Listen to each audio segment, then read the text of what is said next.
Rahayu, rahayu, rahayu, rahayu. Salam hormat, salam budaya. Saya Mbah Gimbal, sang putra alam, Panglima Tinggi Laskar Lembah Mayat. Dan saya seorang dukun. Oh ya, kali ini saya akan mengomentari sebuah peristiwa yang cukup menjadi pembicaraan kali ini, yaitu seorang yang punya pengetahuan luas, otaknya encer, IQ-nya betul-betul di atas rata-rata. Beda dengan IQ-nya para dukun-dukun seperti kita-kita ini ya. Orang ini salah satu orang yang pernah menjabat menjadi menteri. Waduh, menteri olahraga, bukan main-main itu. Kalau sudah seseorang punya jabatan di sebuah istana, di sebuah lembaga yang sangat terhormat, di sebuah kabinet dalam pemerintahan SBY, itu bukan orang sembarangan, tentu orang pilihan ya. Kemarin masalah toa, sekarang ini masalah penghinaan. Bagi saya, statement yang kamu sebarkan itu betul-betul mencederai, melukai perasaan bangsa Indonesia ini, terutama rakyat bangsa Indonesia ini ya. Kita tahu seorang presiden itu adalah lambang sebuah negara itu sendiri dan wajib kita hormati. Sementara kamu dengan seenaknya berkomentar, kamu anggap lelucon ya. Sebuah patung yang mukanya diedit mirip Pak Jokowi, yang diedit oleh orang lain, tapi kamu membantu menyebarkan, ya itu sama dengan kamu melecehkan. Padahal kamu tahu bahwa itu sebenarnya tidak patut untuk dilecehkan dan disebarkan.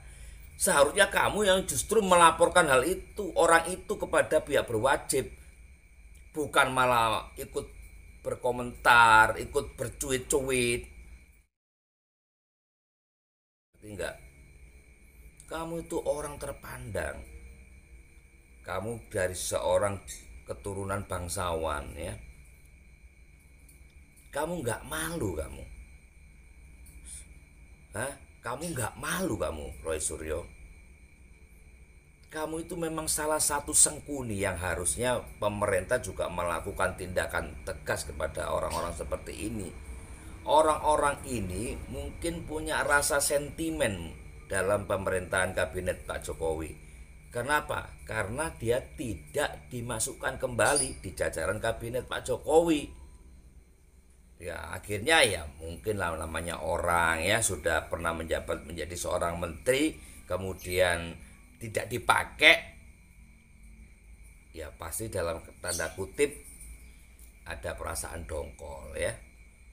Ya iyalah, apalagi kamu Roy Suryo, kamu pikir dengan kamu menyebarkan wajah Pak Jokowi yang menyerupai salah satu patung ya di Borobudur itu kamu anggap lelucon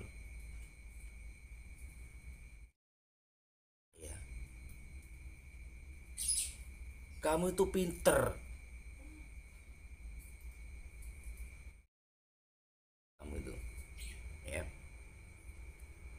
Kalau orang seperti saya ini seorang dukun yang wawasannya pendek, yang taunya hanya bakar kemenyan, bikin sesajen, itu wajar mungkin ya. Tapi juga kurang ajar ketika melecehkan nama atau lambang negara kita ini.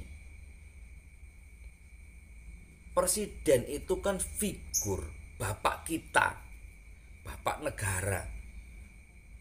Nek bapakmu dewe digawe ngono, bapak kandungmu, orang tuamu, kamu rela nggak ketika orang tuamu ada orang mengedit dijadikan patung gitu ya?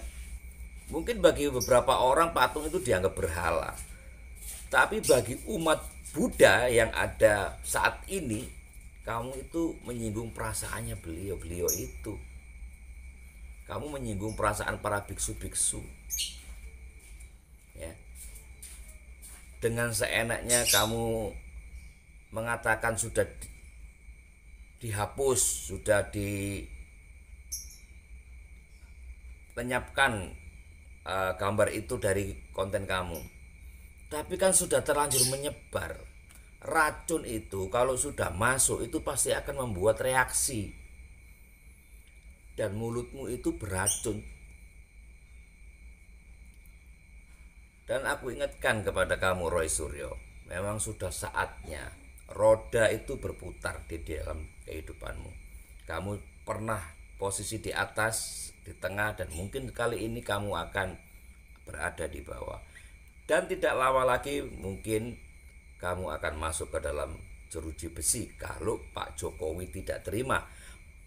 Kalau Pak Jokowi sih saya rasa orangnya ya udahlah, dimaafin. Tapi kan Pak Jokowi ini punya penggemar, punya pengikut setia, punya pengikut fanatik yang pasti tidak akan rela itu kamu. Dan kamu akan dikejar kemanapun itu. Roy Suryo, kamu kan pernah dalam keluargamu diajari tata krama, sopan santun, etika untuk menghormati orang yang lebih tua atau orang tua, apalagi dalam ajaran-ajaran Jawa, dalam kehidupan keluarga kamu kan pasti diajari sejak kecil mungkin ya. Tapi kenapa kamu tidak pergunakan itu? Dengan kamu menyebarkan foto editan Pak Jokowi yang menyerupai salah satu patung stupa di Borobudur itu sebenarnya bukan lelucon. Kita ini harus menghargai Pak Jokowi itu, apapun bentuknya beliau, itu adalah lambang figur kebanggaan bangsa Indonesia. Wajib dan wajib kita hormati. Jadi teman-teman ya, untuk semuanya semoga dengan kejadian demi kejadian yang menimpa Indonesia ini kita semakin waspada, jangan sampai kita sendiri ini menjadi sampah dari negara ini. Dan komentar kita menjadi petaka buat kita ketika kita bikin konten atau ikut-ikutan menyebarkan berita-berita yang tidak benar, berita-berita hoax, berita-berita sampah. Oke ya teman-teman ya, sekali lagi saya Mbak Gimbal cukup hanya sekedar mengingatkan, kita juga saling mengingatkan, kita juga perlu silaturahim ya dengan tokoh-tokoh agama, itu penting, dengan tokoh-tokoh budaya itu penting, dengan tokoh-tokoh spiritual itu penting, silaturahim dengan TNI Polri itu juga penting, karena TNI dan Polri adalah pilar negara ini yang wajib kita juga selalu dukung. Dan kita juga wajib mendukung para pemuka-pemuka agama dalam negeri ini yang tidak radikal. Saya Mbak Gimbal hanya bisa berpesan, selama kita mampu berbuat kebaikan, lakukan kebaikan itu dan jangan pernah ditunda. Selama kita mampu untuk menolong, lakukan menolong. Dan jangan merasa kuat, jangan merasa hebat. Hebat adalah ketika hidup kita ini bermanfaat untuk banyak orang. Bukan dimanfaatkan atau memanfaatkan, tapi bermanfaat untuk banyak orang. Dan kuat adalah ketika kekuatan kita ini mampu menjaga dan melindungi orang-orang yang lemah dan tertindas.